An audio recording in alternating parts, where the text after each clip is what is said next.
So hello student, welcome to I science. आज मैं आपके सामने फिर एक पीवाईक्यू का लेक्चर लेके आया हूँ, वीडियो लेके आया हूँ।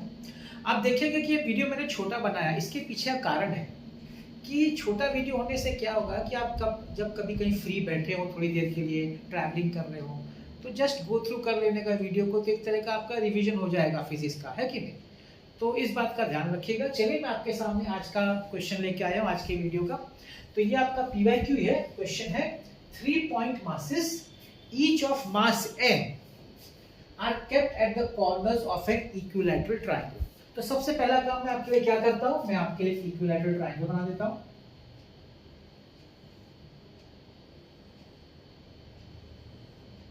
ये बनता आपका इक्विलैटरल ट्रायंगल। चलिए इसको नाम दे देते हैं, वर्टाइसिस को मैं नाम दे देता हूं ए बी सी।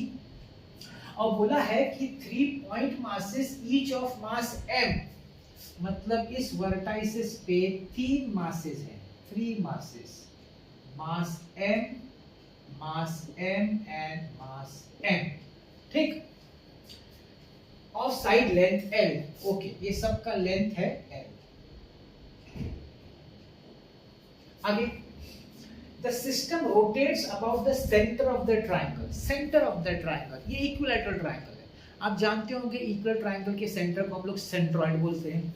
तो ये कैसा रहेगा कि यहां से एक परपेंडिकुलर लाइन अगर आप ड्रॉ करेंगे, यहां से ड्रॉ करेंगे और यहां से ड्रॉ करेंगे, तो ये तीनों का जो परपेंडिकुलर जहां मीट करेगा उसी को हम बोलेंगे सेंटर ऑफ द ट्रायंगल। देखिए ये ट्रायंगल का सेंटर है। लेट्स हम लोग सेंट्रॉइड है तो मैं इसको जी से डिनोट करता हूं, ठीक है। तो ये आपका, आप बोल सकते हैं सेंट्रॉइड जी से एक्सिस ऑफ रोटेशन है, और ये पूरा का पूरा ट्रायंगल आपका सर्कुलर मोशन परफॉर्म कर रहा है। तो सर्कुलर मोशन दिखाने के लिए मैं एक सर्कल ड्रॉ कर देता हूं आपके लिए। तो ये एक तरह का सर्कम सर्कल भी हो सकता है ट्रायंगल का। तो ये जो आपका पूरा सिस्टम है ये गोल गोल घूम रहा है इन अ सर्कुलर मोशन, जैसा क्या दिया हुआ है। It rotates about the centre, ये सेंटर जी है सेंट्रॉइड, इसके अबाउट पूरा ये रोटेट हो रहा है, गोल गोल घूम रहा है। गोल घूम रहा है का ये मतलब हुआ कि जो mass m at A B C है, ये सब लोग क्या परफॉर्म कर रहे हैं, सर्कुलर मोशन परफॉर्म कर रहे हैं about the centre G which is the centroid of the triangle, ठीक। Without any change in the separation of masses, मतलब मासेस का जो सेपरेशन है L वो कांस्टेंट है, वो चेंज नहीं हो रहा है, वो फिक्स है। पूरा सिस्टम में रोटेट हो रहा है, लेकिन ये जो के बीच में जो डिस्टेंस है वो चेंज नहीं हो रहा है। क्या पूछा है, the period of rotation is directly proportional to. The period of rotation को हम जनरली कैपिटल T से डिनोट करते हैं। तो पूछा है कैपिटल T जो इसका पीरियड ऑफ रिवोल्यूशन है, ये प्रोपोर्शनल किसको होगा, दैट इज द क्वेश्चन, ठीक। अब अगर ये आपका सिस्टम सर्कुलर मोशन परफॉर्म कर रहा है, तो उसके पीछे का या रोटेशनल मोशन, देखिए रोटेशनल मोशन, लेकिन जो पार्टिकल्स होते हैं ना, they are performing circular motion. जब पार्टिकल्स किसी ऑब्जेक्ट के सब circular motion about an axis perform करते हैं, तो हम ये बोलते हैं कि पूरा बॉडी रोटेट हो रहा है, it is a rotational motion. तो इसका मतलब है कि पॉइंट ए का जो मास है, पॉइंट बी पे जो मास है, पॉइंट सी पे मास है, वो सब सर्कुलर मोशन परफॉर्म कर रहे हैं, and the body as a whole या system as a whole is performing rotational motion. अब इन सब का जो circular motion that is about point G, जो कि ट्रायंगल का सेंटर है। अब हम जानते हैं कि जो सर्कुलर मोशन परफॉर्म करना है किसी भी पार्टिकल को, तो उसके लिए सबसे इंपॉर्टेंट होता है centripetal force. I hope you know that is a very important part, centripetal force. अब ये सेंट्रीपिटल फोर्स कहां से आएगा, चलिए देखते हैं कहां से आएगा। अब आप ये देखेंगे कि body point A point B का दोनों मासेस है, उनके बीच में ग्रेविटेशनल फोर्स एक्ट करेगा, attractive force, attractive gravitational force act करेगा। ये तो आप मानते हैं, ग्रेविटेशनल आपने पढ़ा है। ग्रेविटेशनल फोर्स क्या होता है, कोई भी दो बॉडी के बीच में जो फोर्स ऑफ अट्रैक्शन होता है बिकॉज ऑफ देयर मास। किसी भी दो बॉडी का मास की वजह से आपस में जो अट्रैक्टिव फोर्स होता है उसको हम बोलते हैं ग्रेविटेशनल फोर्स। तो यहाँ पे होगा ए और सी के बीच में भी होगा मासेस के, यहाँ भी ग्रेविटेशनल फोर्स होगा। यहाँ भी ग्रेविटेशनल फोर्स होगा F। अब मैं सिर्फ ए पॉइंट की बात करता हूँ, किसी भी एक पॉइंट को हम लोग ले लेते हैं। तो यहाँ पे F है, यहाँ भी F है ए पे, मतलब B भी खींच रहा है ए को, C भी खींच रहा है मास एट पॉइंट ए को। अब हम जानते हैं कि इक्वल ट्राइंगल है, ये हाइट जो होता है वो क्या करेगा, वो ट्राइंगल के दोनों एंगल्स को इक्वल पार्ट्स में कट करेगा। तो ये आपका 30 डिग्री हो गया और ये भी आपका 30 डिग्री हो गया, ठीक है, क्योंकि ट्राइंगल इक्वल ट्राइंगल की प्रॉपर्टी है। अब ये जो दोनों फोर्सेस है हम लोग इसको रिजॉल्व कर देते हैं। एक जो फोर्स रिजॉल्व होगा अलोंग द हाइट होगा और एक उसको परपेंडिकुलर होगा। तो जो फोर्स यहाँ पे रिजॉल्व होगा अलोंग द हाइट वो होगा F cos 30 AB का, और AC का भी होगा F cos 30। और जो दूसरा रिजॉल्व होगा परपेंडिकुलर इधर ऐसा, ये होगा F sin 30 और यहाँ भी होगा F sin 30। आपको रेजोल्यूशन तो आता है, एंगल के साथ जो रेजोल्यूशन होता है उसको cos में लेते हैं और जो दूसरा वाला होता है उसको sin में लेते हैं।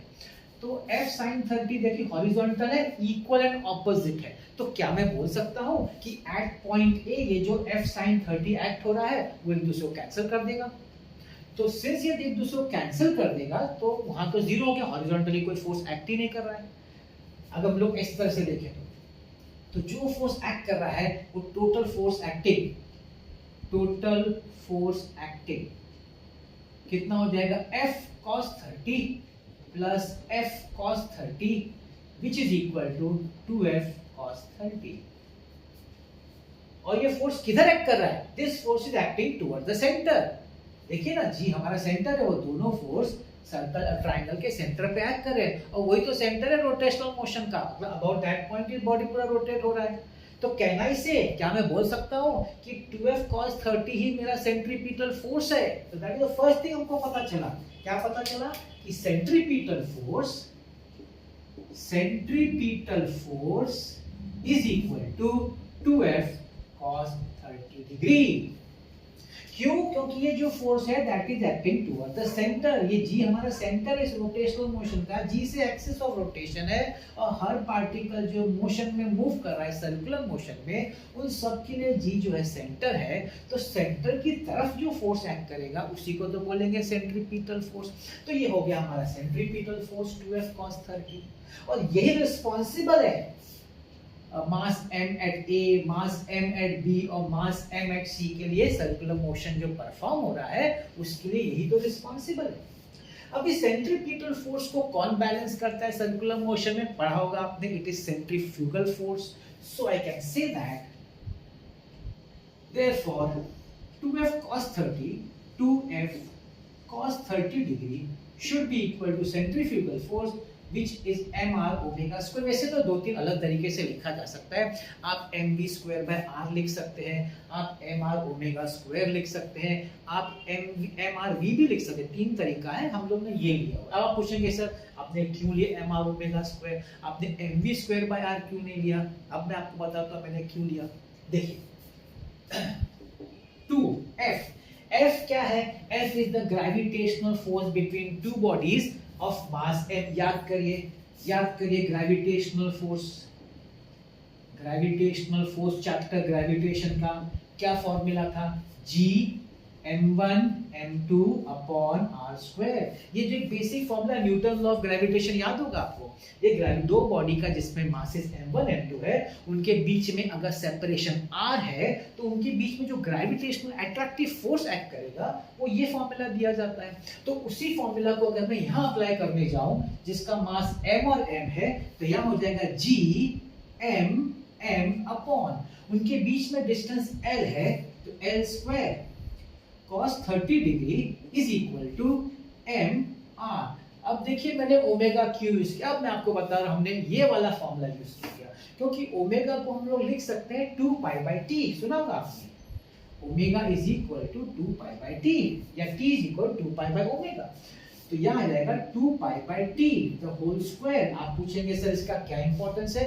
भाई इसका इंपॉर्टेंस ये है कि क्वेश्चन में पूछा है कि टाइम पीरियड किसको प्रोपोर्शनल है। तो जब तक आपके इक्वेशन में टाइम पीरियड नहीं आएगा तो आप आंसर कैसे निकालेंगे? इसीलिए ओमेगा को हमने 2π/t लिखा है, मतलब इसको यूज किया ओमेगा जिससे हम लोग लिख सके। अब आगे दोनों साइड का m कट गया। अच्छा, एक इधर प्रॉब्लम है, इस r का एक प्रॉब्लम है, इस r को भी हमको एडजस्ट करना पड़ेगा। कैसे एडजस्ट करते हैं आप ध्यान से देखिएगा। ये आपका रेडियस है, ये रेडियस है आपका, ठीक, ये 30 डिग्री है, ठीक है ना। अगर ये टोटल BC लेंथ है तो इक्विलैटरल ट्रायंगल का बेसिक प्रॉपर्टी है कि जो वर्टिकल हाइट मतलब किसी भी साइड पे आप हाइट ड्रॉ करेंगे ना तो वो साइड को इक्वल पार्ट्स में कट करता है। ये किसका प्रॉपर्टी है? इक्विलैटरल का।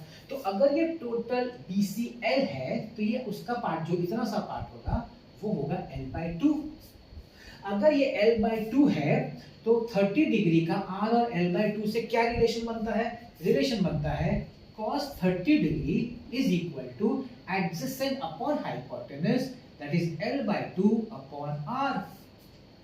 तो ये रिलेशन को मैं यहाँ यूज करता हूँ, ध्यान से देखिएगा, ये रिलेशन यूज करते हैं तो क्या हो जाएगा 2gm upon L square cos 30 degree is equal to R की जगह लिखेंगे, R इधर आएगा, cos 30 वहां चला जाएगा, L/2 cos 30 degree into 4π² upon t square।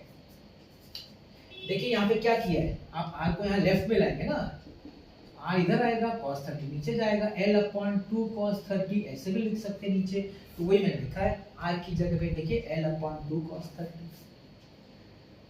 अब देखिए L स्क्वायर इधर है, इधर L है तो ये L³ हो जाएगा, t स्क्वायर को यहाँ ले आता हूँ तो ध्यान से देखिएगा t square is equal to, और सबको मैं वहां शिफ्ट कर देता हूँ, तो शिफ्ट करेंगे तो क्या क्या आ जाएगा देखिए, L स्क्वायर ऊपर जाएगा तो L³ आ जाएगा, 4π² तो ऑलरेडी है, 4π² है, ये सब टर्म्स नीचे आ जाएंगे, मतलब 2 2 4 cos स्क्वायर 30 gm और यहाँ पे आपका L³ सब टर्म शिफ्ट हो गए। देखिए L इंटू L L³ वहां चला गया, t स्क्वायर लेफ्ट में आ गया, cos 30 नीचे cos स्क्वायर हो गया, 2 2 4 g और m आ गया, सब टर्म एक साइड, t स्क्वायर एक साइड।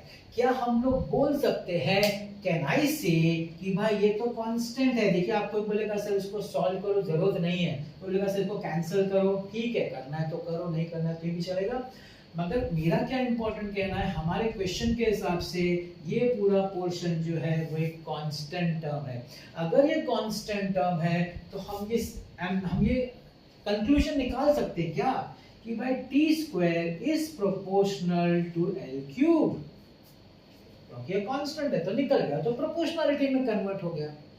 अब थोड़ा सा बाकी, हमको टाइम पीरियड चाहिए, हमको t स्क्वायर नहीं चाहिए, तो स्क्वायर हटाने के लिए हम स्क्वायर रूट ले लेंगे, स्क्वायर रूट ले लेंगे तो t proportional to square root इधर आ जाएगा L/3/2 and option is A. So मेरा ये कोशिश रहता है कि मैं आपको एकदम डिटेल में कोई भी सम अगर सिखा रहा हूँ एकदम डिटेल में सिखाऊं, पूरा कंसेप्चुअल सिखाऊं, जिससे आपका कंसेप्ट स्ट्रांग हो जाए।